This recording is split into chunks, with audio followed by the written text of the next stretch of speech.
Tesla का stock खरीद लूं क्या? दिसंबर के पीक से लगभग 24% गिर चुका है। टेस्ला को समझने के लिए एक इंटरेस्टिंग कॉन्सेप्ट समझना पड़ेगा। अब टेस्ला का नाम आते ही what really comes to your mind? Elon Musk, cars. Exactly पर मार्केट उसे सिर्फ ट्रेडिशनल कार बिजनेस की तरह नहीं, फ्यूचर एआई बिजनेस की तरह भी देखता है, जिसमें robo taxi, full self driving, Optimus robo और एआई प्लेटफॉर्म जैसे ड्रीम्स है। और आज मार्केट इन दोनों को ना अलग तरीके से वैल्यू करता है। देख, Q1 2026 में टेस्ला के नंबर्स एक्चुअली बुरे नहीं थे। रेवेन्यू 16% बढ़ा, ग्रॉस मार्जिन इंप्रूव हुआ, फ्री कैश फ्लो भी पॉजिटिव आया, लेकिन साथ ही कुछ बड़े कंसर्न्स भी आए। ऑपरेटिंग एक्सपेंसेस 37% से बढ़ गए, प्रोडक्शन और डिलीवरीज में 50,000 से ज्यादा कार्स का गैप आ गया और कंपनी ने अनाउंस किया कि वो 2026 में $25 बिलियन केपेक्स करेगी, जिससे बाकी साल फ्री कैश फ्लो नेगेटिव में रह सकता है। मतलब प्रोडक्शन और डिलीवरी गैप। वही, टेस्ला ने Q1 में लगभग 4.08 लाख कार्स बनाई, लेकिन डिलीवर सिर्फ 3.58 लाख ही कर पाई, यानी 50,000 से ज्यादा कार्स इन्वेंट्री में ऐड हो गई।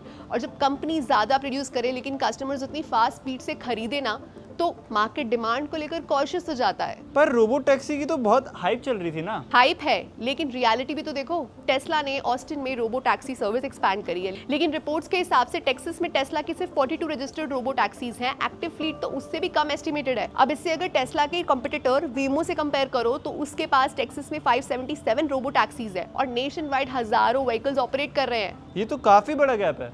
एक और कंसर्न भी है, टेस्ला के फुल सेल्फ ड्राइविंग सिस्टम पर करंटली 3 फेडरल इन्वेस्टिगेशंस चल रही हैं। मार्केट ये देख रहा है कि अगर रेगुलेटरी अप्रूवल्स डिले हुए या रिकॉल आया तो रोबो टैक्सी रोल आउट और लेट हो सकता है। तो फिर टेस्ला का वैल्यूएशन इतना हाई किस बेसिस पर है? कुछ एनालिस्ट्स के अकॉर्डिंग अगर टेस्ला को सिर्फ एक ट्रेडिशनल ऑटो कंपनी की तरह वैल्यू किया जाए तो उसकी वैल्यूएशन करंट स्टॉक प्राइस से काफी लोअर होगी।